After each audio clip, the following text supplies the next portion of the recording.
The deal is that people see that we're for real.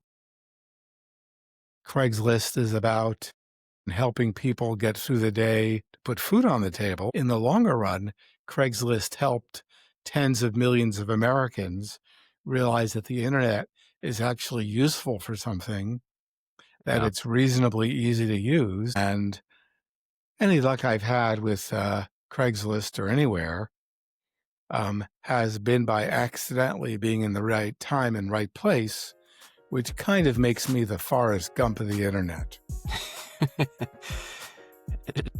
Welcome to the Lay of the Land podcast, where we are exploring what people are building in Cleveland and throughout Northeast Ohio. I am your host, Jeffrey Stern, and today I had the genuine pleasure of speaking with Craig Newmark, the founder of Craigslist and someone who has shaped the modern internet as we know it. Long before Craigslist became one of the most enduring, important, and frequented platforms on the internet, long before the internet even connected us at all, Craig was a computer science student here in Cleveland at Case Western Reserve University, tinkering with early programming languages, studying neural networks and artificial intelligence at the time, and exploring the frontier of software engineering.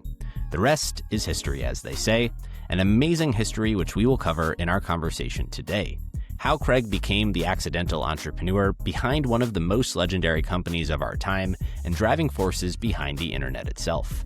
Our conversation spans his path to Silicon Valley, the creation and stewardship of Craigslist, the moral compass that has guided his decision-making along the way, and his growth personally as an entrepreneur and leader, the implications and consequences of building one of the largest platforms of all time, and the work he's doing today to help meliorate the internet and country through his philanthropic initiatives with veterans, with journalism, with cybersecurity, and lots more. This was truly a special conversation, and I'm very grateful to be able to share it with you today. So please enjoy this awesome discussion with Craig Newmark, founder of Craigslist. Lay of the Land is brought to you and is proudly sponsored by Roundstone Insurance. Headquartered in Rocky River, Ohio, Roundstone shares Lay of the Land's same passion for bold ideas and lasting impact from our community's entrepreneurs, innovators, and leaders. Since 2005, Roundstone has pioneered a self-funded captive health insurance model that delivers robust savings for small and medium-sized businesses. They are part of the solution to rising healthcare costs, helping employers offer affordable, high-quality care while driving job creation and economic growth throughout Northeast Ohio. Like many of the voices featured on Lay of the Land, including Roundstone's founder and CEO Mike Schroeder, Roundstone believes entrepreneurship, innovation, and community to be the cornerstones of progress. To learn more about how Roundstone is transforming employee health benefits by empowering employers to save thousands in per employee per year healthcare costs, please visit roundstoneinsurance.com. Roundstone Insurance, built for entrepreneurs, backed by innovation, committed to Cleveland. So long before the internet connected all of us, long before I think Craigslist would be cited as one of the prime examples of how it's connected us, you were tinkering with software and computers and technology. You studied computer science here in Cleveland at Case Western Reserve.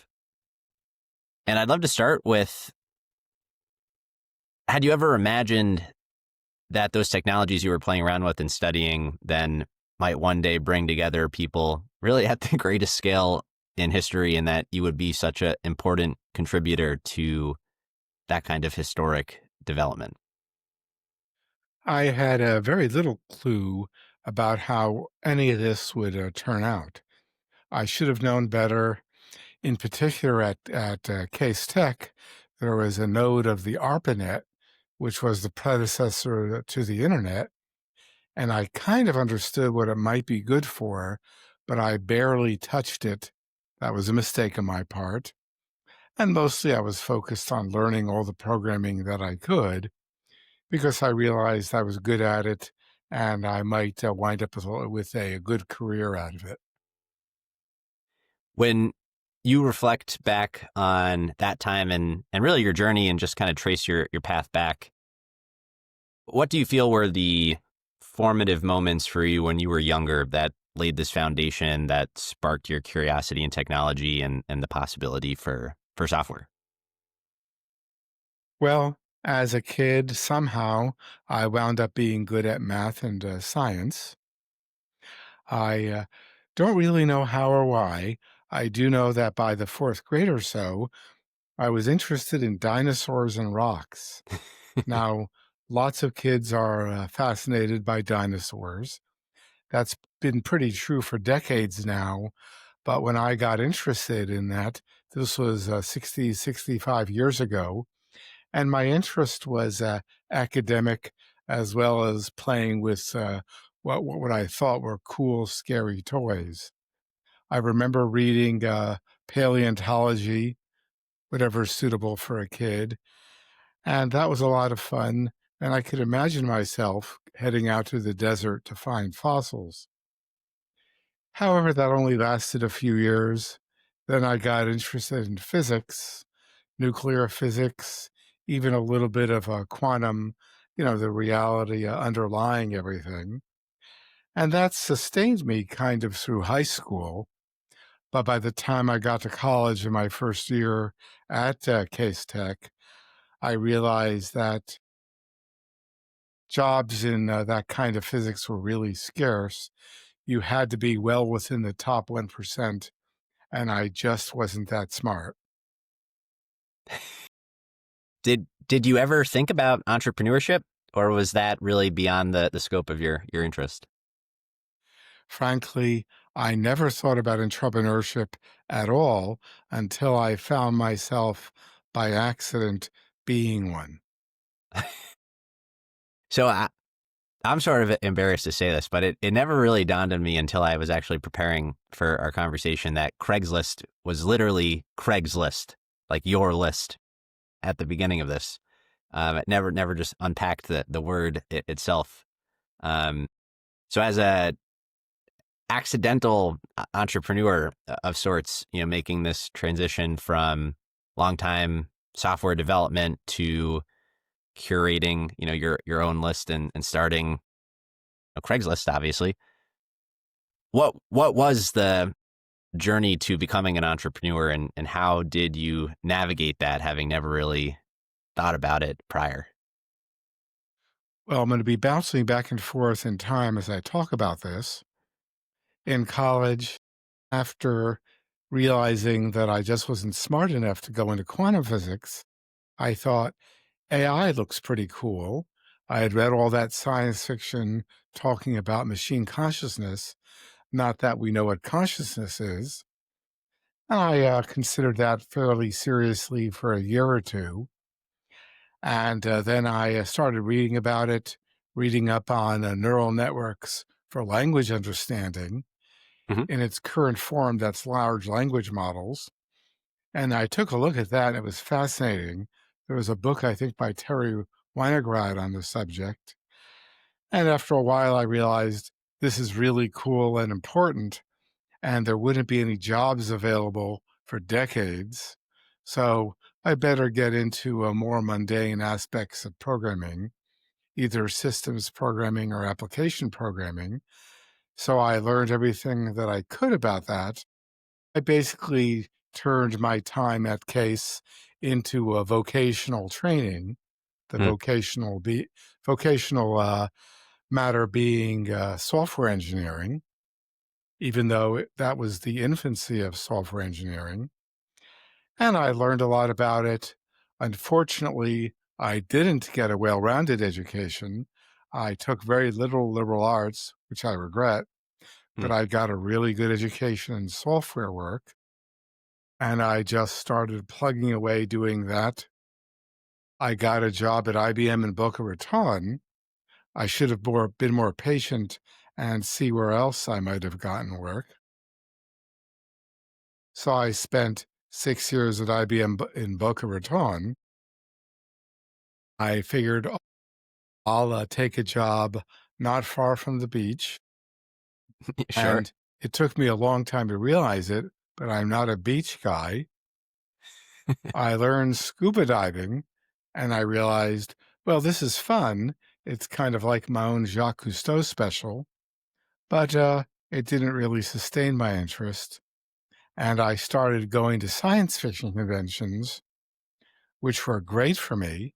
Yeah. And I still think about them a lot. I went to a whole bunch starting in the late 70s. And then I moved to Detroit, There was opportunity there, and I thought I might like the people in Detroit better than South Florida. I guess I did. Kept going to a lot of science fiction conventions, worked for IBM in the Detroit area, doing factory automation work. You know, I was working for IBM, but with GM, General Motors, and I acquired a lot of skills there. But frankly, through none of this did I acquire really important skills just getting along with people. Frankly, as a nerd, I was oblivious to social skills. And as a result, I would occasionally be a jerk, by which I mean an asshole. And I was pretty bad in some respects. I was learning a lot of technology. I was acquiring a lot of technical skills, but I was really remiss in terms of learning how to work with people. And I spent 17 years at IBM then, and I really learned no entrepreneurial skills. I Yeah. learned some business skills, like the idea of leading by example, because I have no real top-down leadership skills. And the only hope for me, as one of my managers pointed out, I had a sense of humor, and people seemed to like that, even when they really didn't want to work with me. So after 17 years at IBM, after a couple of rounds of downsizing, where I got laid off from work twice, I wound up getting myself a job in San Francisco at Charles Schwab. Hmm. But the deal is, through none of that time was I really an entrepreneur in any sense. Not accidental, just nothing, no luck. Yeah. Well, and so what was it about being in San Francisco that you feel then unlocked the entrepreneurial inclination? Well, there was something happening in San Francisco about using new technologies in a way that gave everyone opportunities. There were new ways of telling stories, new technologies which promised to be open and available to everyone. We talked back then about democratizing the internet. Hmm. And as I was at Charles Schwab, that's when the internet became a real thing. I started using it, frankly, towards the end of my time in Detroit and through a brief year in Pittsburgh, IBM Pittsburgh, where I accomplished nothing. But I started learning about the internet and taking it seriously. And because I had read so much science fiction, frankly, I kind of intuited that the internet was going to change everything. So when I was at Charles Schwab, I went around the company teaching lunchtime brown bag lunches. And I said, hey, this is how Charles Schwab is going to operate someday. I was lucky because of my work. I was exposed to the internet at that point. There was a guy named Darek Malusky Hmm. who brought in the first web server and the first graphical browser within the company. And looking at that and looking what was going on outside of Schwab, I'm thinking, again, this is how the way the world will work. And specifically, this is how Schwab is going to work. I wound up working with a marketing guy a bit named, I think, Alan Nathan, saying, hey, this is how everything is going to work. Yeah. Pretty much no one got it at that point.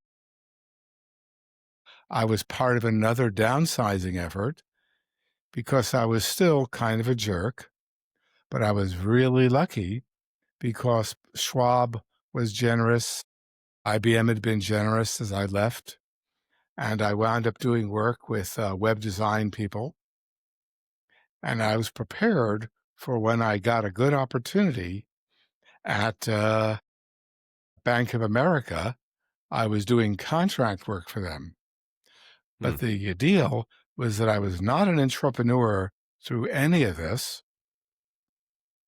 I started what other people called Craigslist because kind of after my time at Schwab, I started a simple mailing list where I would tell people, hey, here's what's going on in town that I heard about using involving technology and arts. I started a simple mailing list and it spread word of mouth.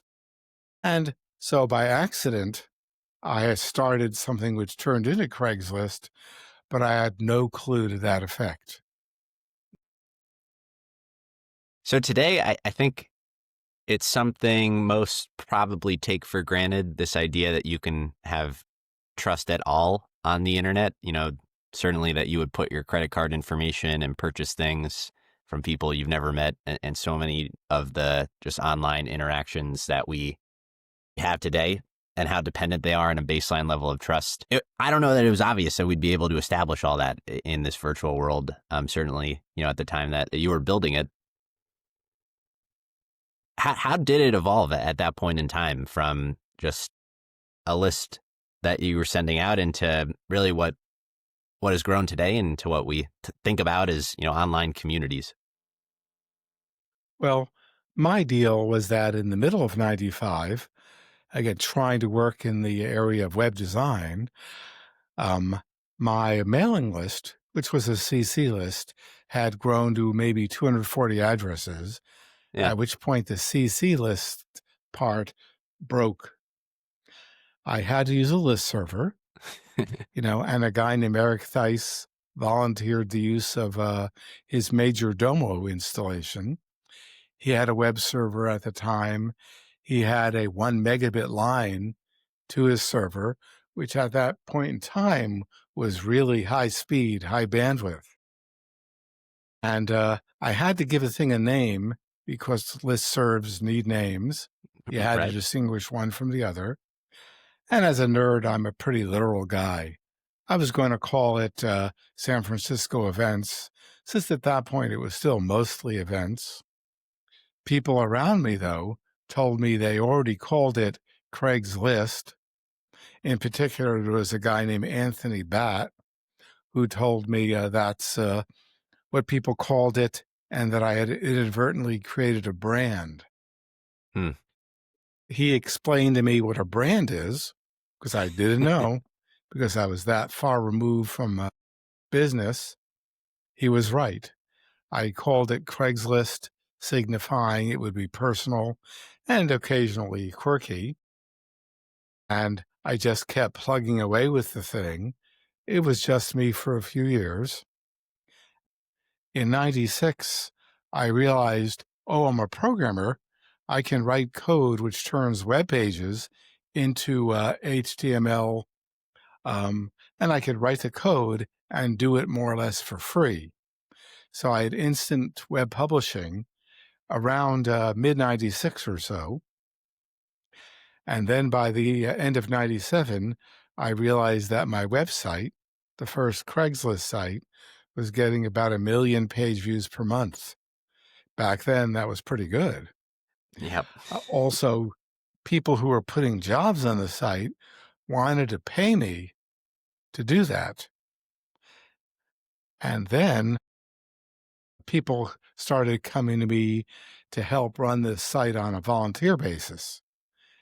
And that made sense because I needed some help. For the most part, when something took more than an hour every day, I would just write some code to greatly simplify whatever I was doing. And that meant that what took me an hour or more would only take me minutes. There's a lesson there about writing code and productivity. But in 98, I tried running things with volunteers, Hmm. and frankly, that failed pretty badly.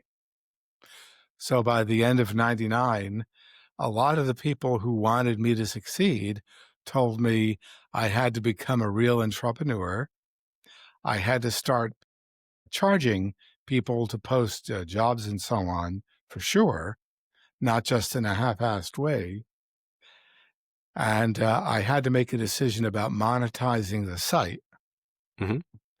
So I figured I would charge people who were already paying way too much for less effective ads. and that I didn't need to make a lot of money doing this.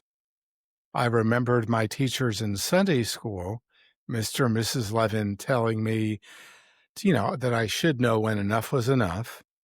Hmm. So I monetized minimally. So that wasn't an altruistic decision.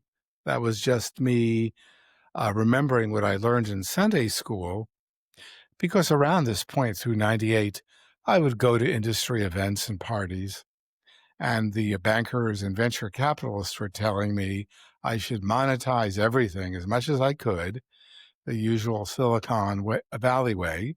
Sure. They would throw billions at me, and a guy recently estimated I could have made around 11 billion.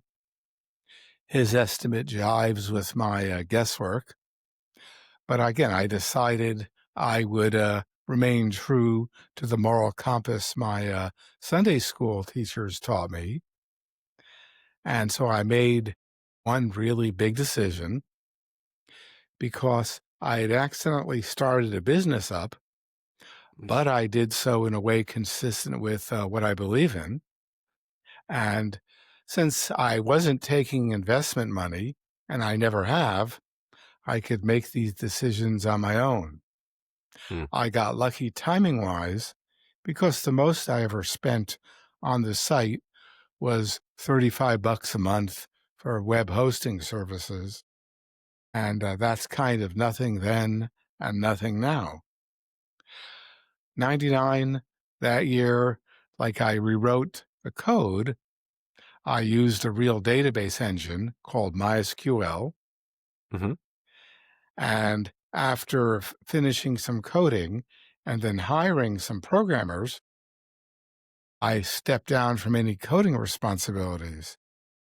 Tech was led by a guy named Jim Buckmaster. He was running things. I was both being CEO and doing a lot of customer service. And this is through 99. But towards the end of 99, I realized I'm not an entrepreneur. I'm really bad at tough decisions like hiring and firing. Hmm. Looks like Jim would be good at this. So around the end of 99 or so, I realized that I should step down as CEO, make Jim the CEO. He would do a better job. But while I kind of suck as a manager, I'm a great customer service rep. So starting end of 99, maybe beginning of 2000, I'm not sure, I would just do customer service. And I did that and nothing but customer service until sometime in until sometime in 2018, at which point I retired. Uh, the deal is that Jim has done a better job than I could, and any luck I've had with Craigslist or anywhere has been by accidentally being in the right time and right place, which kind of makes me the Forrest Gump of the internet. Sure, it's Forrest Gumping around. Um, well, there are a lot of threads there I want to pull on. I mean, certainly, I mean, if you just kind of consider Craigslist in the context of the tech world today, we're in this era of social media dominance, algorithms controlling the feeds, now this whole frenzy around AI. And to me, and particularly hearing you just reflect on the journey, and I think the humility with which, you approach your own leadership as part of it. I mean, Craigslist is kind of the antithesis to all of that. We talked about the discipline with which you approach the business model, kind of grounded in your values. And I feel that kind of permeates to design as well, which is something I want to talk about. But to kind of frame a few of these topics, there's this picture on the internet that maybe speaks to that 11 billion left on the table, that shows the homepage of Craigslist. And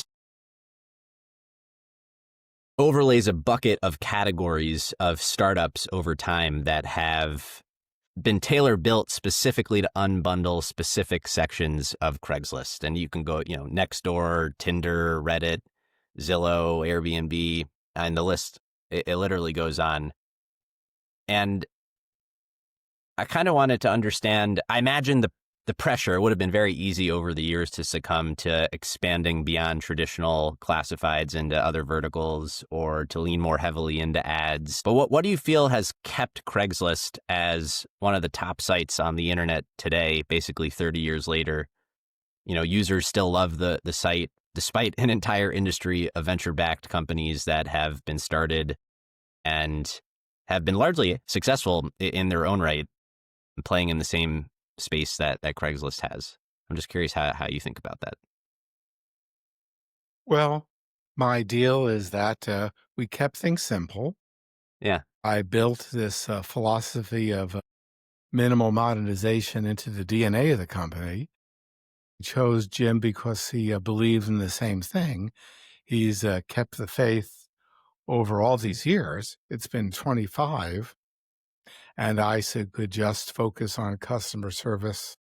And then when the customer service team no longer needed me, I was able to go full time in philanthropy in a way where my faith was rewarded.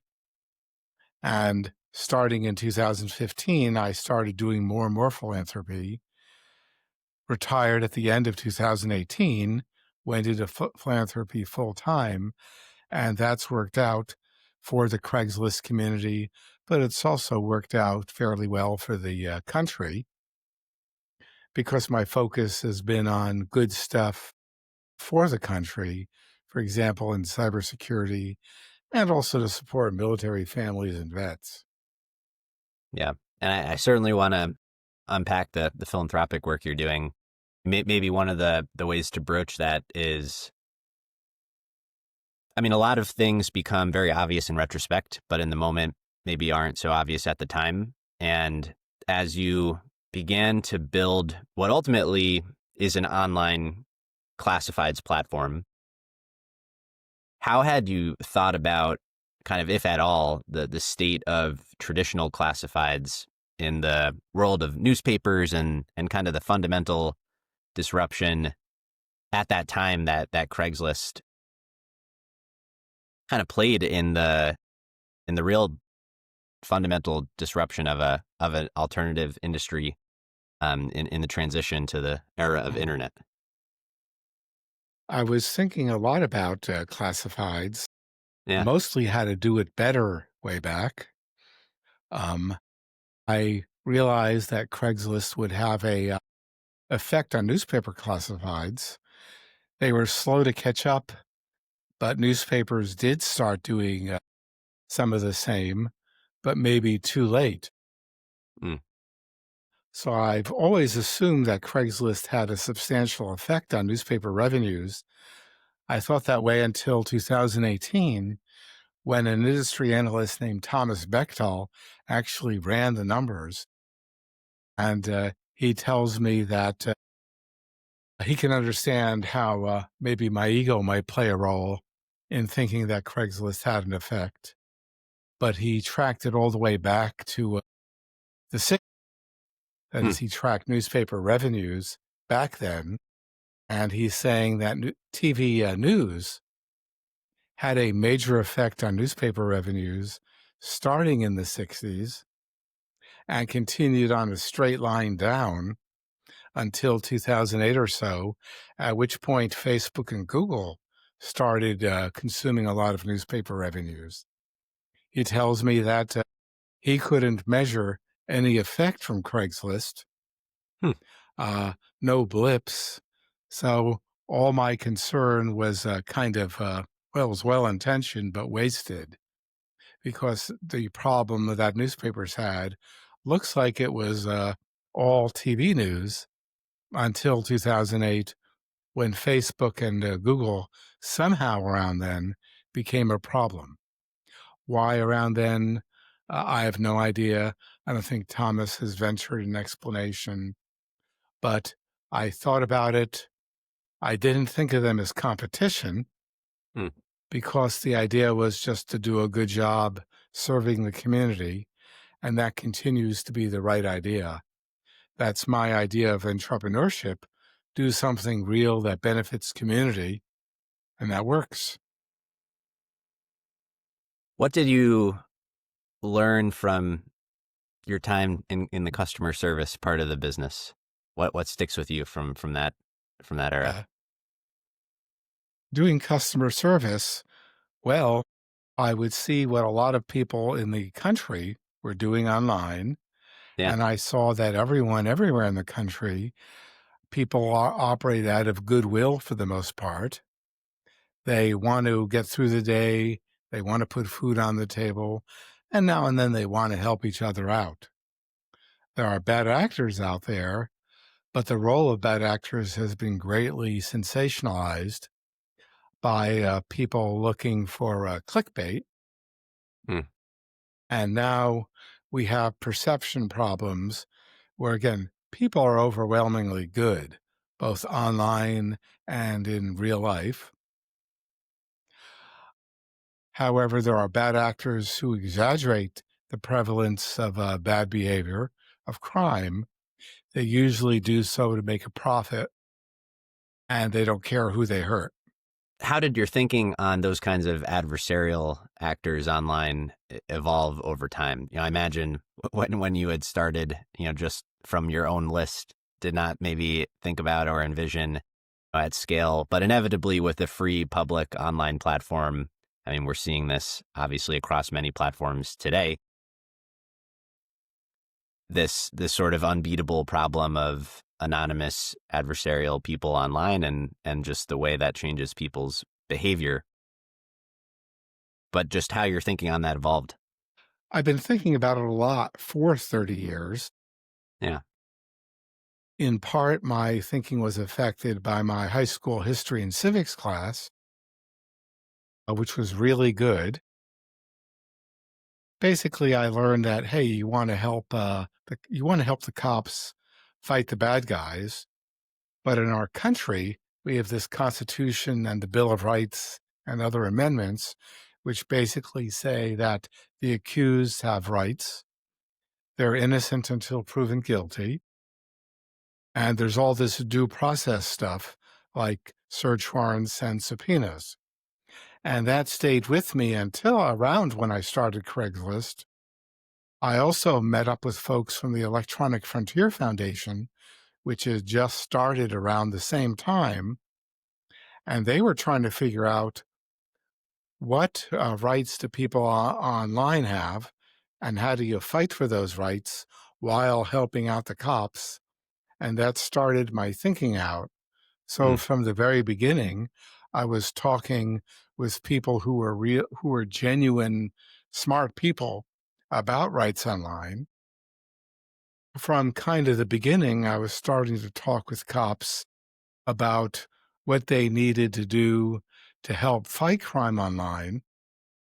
And I've never stopped having those conversations. Again, the deal is that on the one hand, you want to fight bad actors, you want to fight crime. On the other hand, I'm very committed, even on an emotional basis, to protecting the rights of the accused, to the idea of innocent until proven guilty. And our Constitution, as amended, particularly with the Bill of Rights, the founders of this country did a really good job Mm. with some mistakes, of which have been fixed in large part. And that shaped my thinking, and I've stuck to it. I preach this, I practice what I preach, and that's been pretty good. In the last couple months, I've realized that I need to renew my commitment to fighting crime online, and in particular, I need to do more work on fighting scams online as part of my cybersecurity efforts.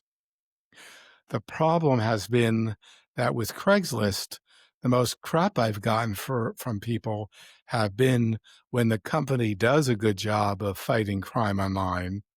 Hmm. Because while you're doing that, while law enforcement operations are in progress, you can't talk about them Mm. because when you talk about them, the bad actors, the crooks, see what you're doing and figure out how to work around that. Unfortunately, while you're being discreet about this, different bad actors find that they could run different scams, often fundraising scams, that kind of thing. Yeah. And then they start talking about crime fighting operations. And once they start doing that, the cops start saying, hey, these things are growing less effective. And at some point they say, thanks, but it's not worth it anymore. Yet, I think despite perhaps the misguided perception one way or the other, it's still one of the most trusted platforms in the country, for connecting people, even today. Um, yeah, thanks. The deal is that people see that we're for real. Craigslist is about helping people get through the day to put food on the table. And that's it in the day-to-day sense. In the longer run, Craigslist helped tens of millions of Americans realize that the internet is actually useful for something, that Yeah. it's reasonably easy to use. As a company, we don't have to squeeze every dollar we could out of the site. I do want to give special credit to one other site, which has maintained a great moral compass, specifically Wikipedia, Mm. which, like I say, Wikipedia is where facts go to live. And Jimmy Wales' vision of a free site for knowledge for everyone, he stayed true to that. And now the people who run it, the Wikimedia Foundation, are keeping the faith. And I help out however I can, both with contributions and funding things like Wikipedia classes for beginners. Mm. Yeah, certainly a kindred adherence to principles. The lore of Craigslist is also pretty legendary. I mean, I certainly remember growing up and going through people's compiled best Craigslist listings of all time, hilarious ones, missed connections, famous ones like the yoga mat for sale, used once. There's just a lot of legendary moments out there. Are there particular ones that you find yourself reminiscing on, over the years?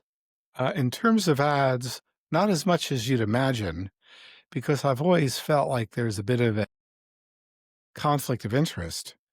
I just wrote about this on the theme of this Craig used Craigslist, and I sold my next to last car ever, a Saturn, through the site. And I'm careful about that.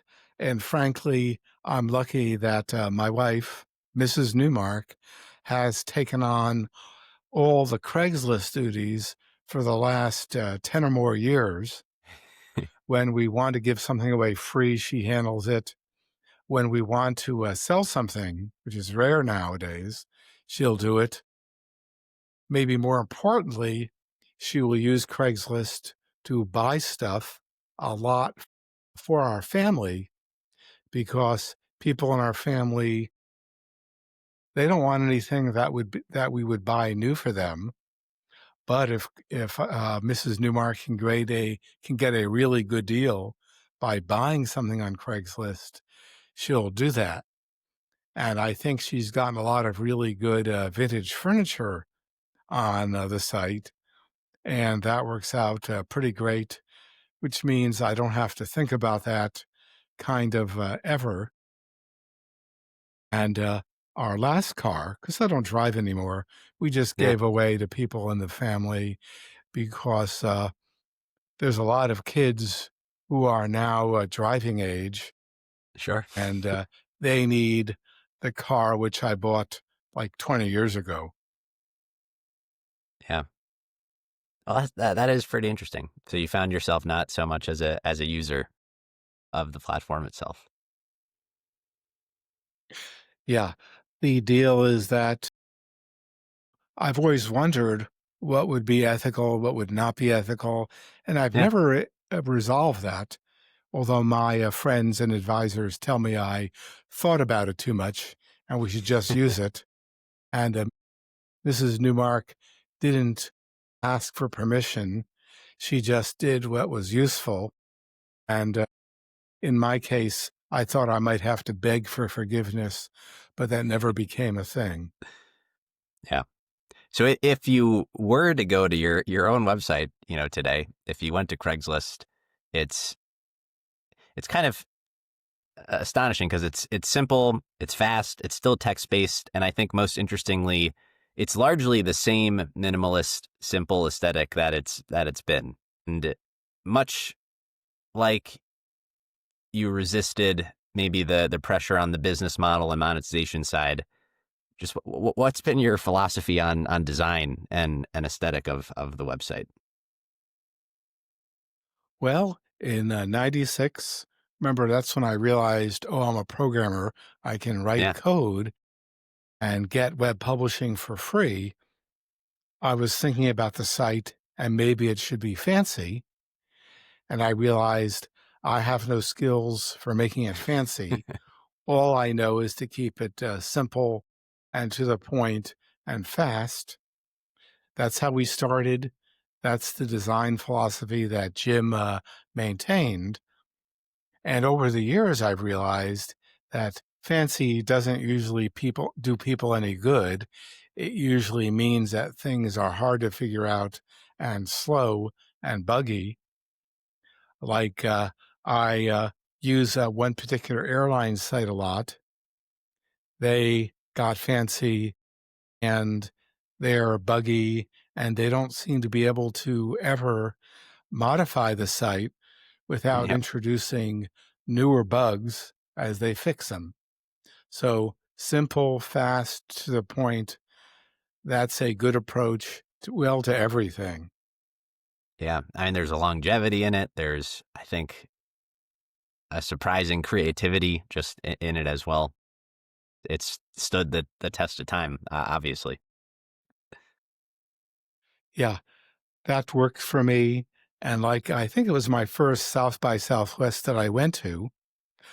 I stumbled onto a session called something like Design Eye for the List Guy, where designers were showing alternative designs.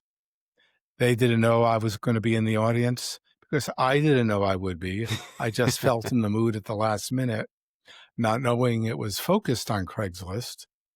They showed a lot of very attractive, smart designs, which no one asked for.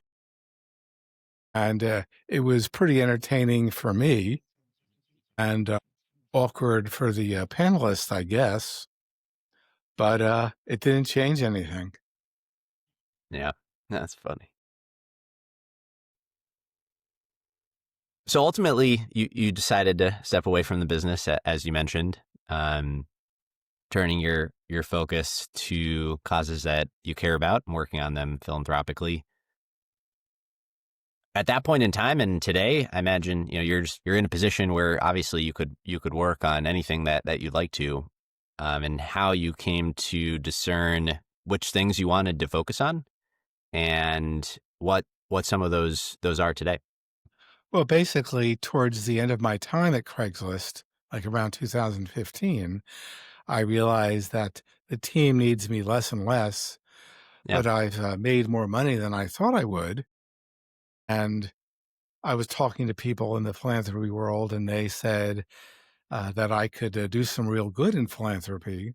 So I started doing a little and then started doing a lot more. The first area where I started doing a lot more was to help out American military veterans because veterans, well, they got a lot of lip service. People knew that we should do more for vets, but as a country, we weren't doing it. So I started working with the Iraq and Afghanistan Vets of America, and then I did more, and then I started doing more. And nowadays, one big area for my philanthropy is to support military families and vets. The idea is that I have outsourced all my support for vets to Bob Woodruff Foundation. I've outsourced all my support for military families to Blue Star Families. I've committed over 5 years or so to $200 million to support military families and vets. And that's what I call a good use of money. Hmm. Also, I'm working a lot on how do we protect the country online.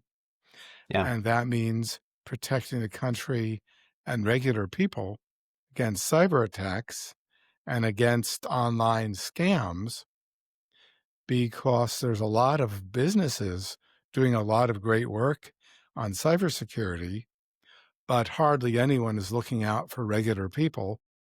And, I've been working on that at Craigslist for over 25 years, and I could work with a lot of other organizations to help protect everyone. That's what I spend most of my time doing.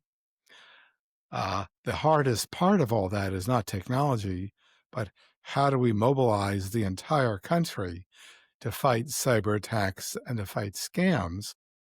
And that means a lot of marketing, advertising, and PR, which is embodied in this Pause Take 9 campaign that we're running, telling everyone that when they see something iffy on the net, don't click on anything until you've reflected on it for a little while. Yeah. I appreciate the framing of Craigslist as something that introduced basically a lot of society to the value and use of the internet and how easy it could be to interact with it. And I think you just kind of introduced a little bit of how you're thinking about it today. But what is your thoughts today on the state of the internet?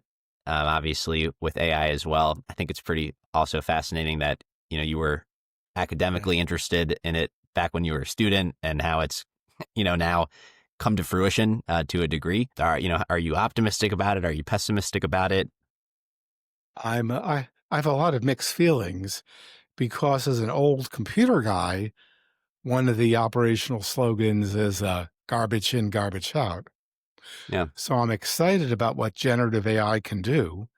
Let's say for drug discovery and testing, what it can do if you're genuinely committed to customer service. However, a lot of generative AI models, large language models, are trained kind of carelessly on sources that people know are not what you call reliable. For example, if your training includes the Beijing People's Daily or the same thing out of Moscow or Tehran or North Korea, that means your large language model is going to have a lot of bad information in it, which means you know that your large language model is going to hallucinate a lot. Hallucination is just an entertaining term for lying to people.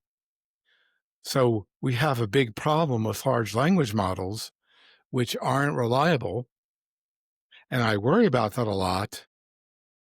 However, the lawyers are starting to think about it a lot more than I do. They're smarter than me about it because they're starting to think about what are the liability issues involved here. If somebody acts on advice of a large language model and they get hurt, like the lawyers are thinking, who do they sue? Are there Hmm. laws that have been broken?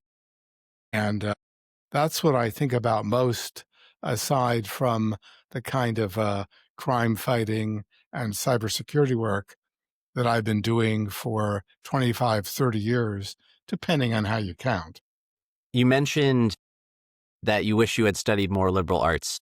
I'm curious what you hope to have gotten out of that as a as a technologist, um, and what you feel the lessons there to unearth are. Uh, on one level, think I would like to know a lot more about music, about art, history, but more importantly, in college, I wish I had learned a lot more about people, about empathy, about the ability to read social cues, Mm, because I really am a nerd. I am still bad at reading social cues, and I really am not good at social skills. I mean, I can fake it for a while. I've been doing so as we spoke, but seriously, whenever you think I'm exhibiting or using social skills, I'm faking it. And I can only do for so long, after which I start becoming cranky. mm. Well, you're doing a good job. I can fake it for this long. Yeah. How do you feel that the enough is enough philosophy, if you will, or the lessons learned from Sunday school? Um, how do you best permeate those kinds of kindergarten lessons in the business world today, and how could more companies and entrepreneurs, I think, follow the playbook to the degree that you feel there is one in the path that you've charted for that kind of approach to business? Uh, I'm not going to judge anyone else. I'm not going to Yeah. really preach to them. Hmm. All I know is how to lead by example, which is to say, in my philanthropic work, I would give away the vast bulk of my net worth and be just loud enough for other people to consider following in this path. A few years ago, for example, I decided to give most of my money away, all my substantial income generation. What I did is I put all my Craigslist equity into the kind of foundation that's what they call a C4. And I didn't get very loud about it, but I did talk about it publicly. And I'm hoping that other people see that and think about knowing when enough is enough. I'm thinking a lot more about the billionaire's pledge, the giving pledge, which, well, I'm not a billionaire, but at the very least, I could do my part along those lines, and there will be announcements to come about that. So I'm not going to judge anyone else. I'm just going to talk about what I do, to practice what I preach, and then hope that other people may notice, knowing that I'm really not good at this, not good at talking about it. And I am getting help regarding talking about it. And I'll just have to keep plugging away only as long as I live. After that, it's over. Yep. Well, I appreciate you speaking to it now.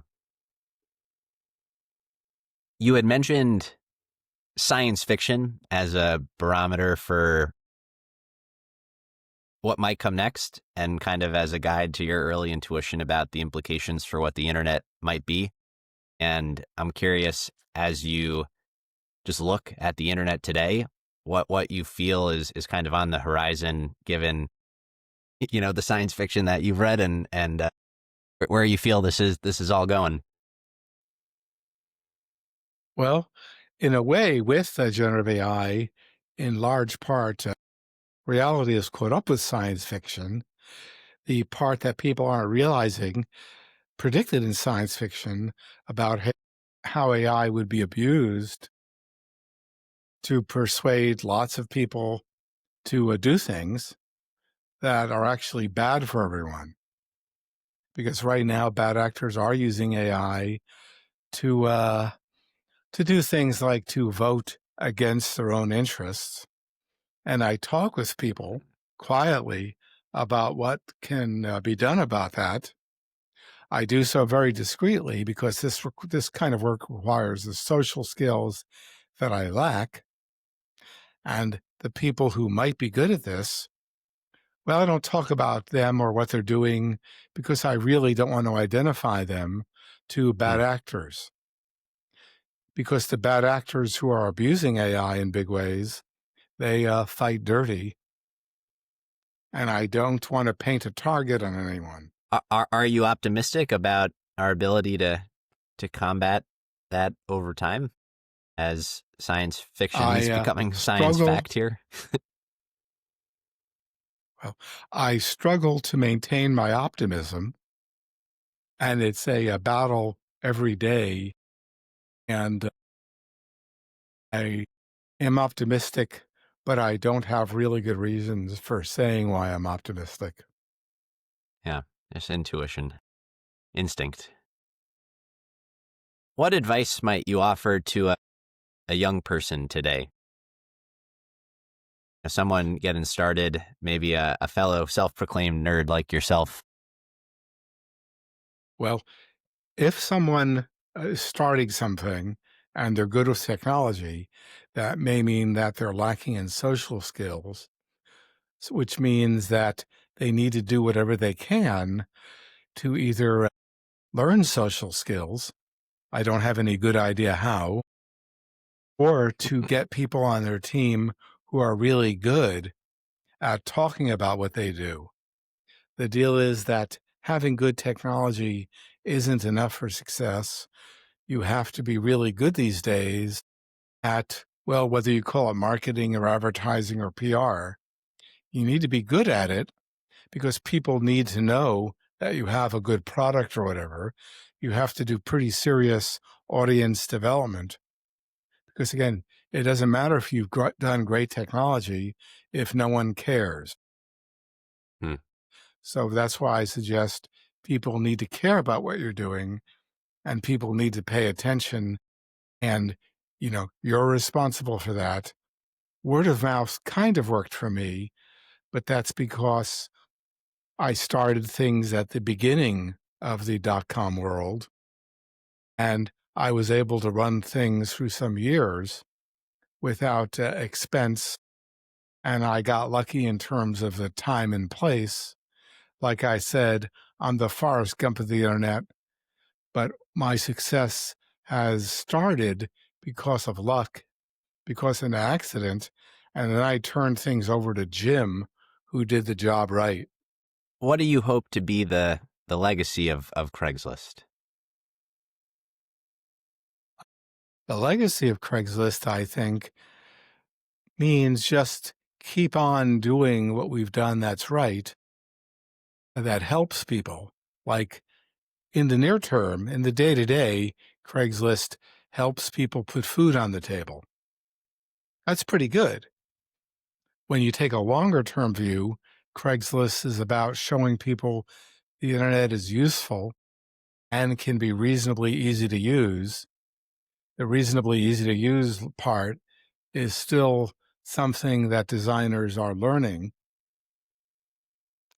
And I remember that every time I have a hard time figuring out what I got to do because people have made things too difficult. Right. The commitment to simplicity is, I certainly appreciate it. Well, Craig, this was a fantastic conversation. I certainly appreciate your time and willingness to reflect on the journey and the work you're doing today, and just how you thought all about it. Um, I had a lot of fun just learning from you, so thank you. Hey, it's my pleasure. This is just me being a nerd. And like I say, a nerd's got to do what a nerd's got to do. As a fellow nerd, it certainly resonates, and I appreciate your willingness to do what a nerd's got to do. Um, I want to ask just one more traditional closing question, which, if you'll indulge the trip down memory lane back to Case Western and your time in Cleveland, just what your favorite memory is of your time in Cleveland. Um, I don't know if I have a specific favorite one. I just wish I had better. Wish I appreciated more what I had there. I had the opportunity to learn a great deal, and I did learn a great deal, but I should have gotten a more rounded education. Mm. So I wish I could go back, but you can't go back. The past really is a foreign country. Yeah. Well, thank you, Craig. If you had to point people somewhere on the internet as a plug, where would you direct them as a follow up to the work you're doing today? Well, I'd point people to Wikipedia, and I'd point people to our cybersecurity and scam fighting thing. That's pause, take now. Awesome. Well, thank you again, Craig. Really appreciate it. Thanks again. That's all for this week. Thank you for listening. We'd love to hear your thoughts on today's show, so if you have any feedback, please send over an email to jeffrey@layoftheland.fm or find us on Twitter @podlayoftheland or @sternjefe, JEFE. If you or someone you know would make a good guest for our show, please reach out as well and let us know. And if you enjoy the podcast, please subscribe and leave a review on iTunes or on your preferred podcast player. Your support goes a long way to help us spread the word and continue to bring the Cleveland founders and builders we love having on the show. We'll be back here next week at the same time to map more of the land. The Lay of the Land podcast was developed in collaboration with the Up Company, LLC. At the time of this recording, unless otherwise indicated, we do not own equity or other financial interests in the company which appear on this show. All opinions expressed by podcast participants are solely their own and do not reflect the opinions of any entity which employs us. This podcast is for informational purposes only and should not be relied upon as a basis for investment decisions. Thank you for listening, and we'll talk to you next week.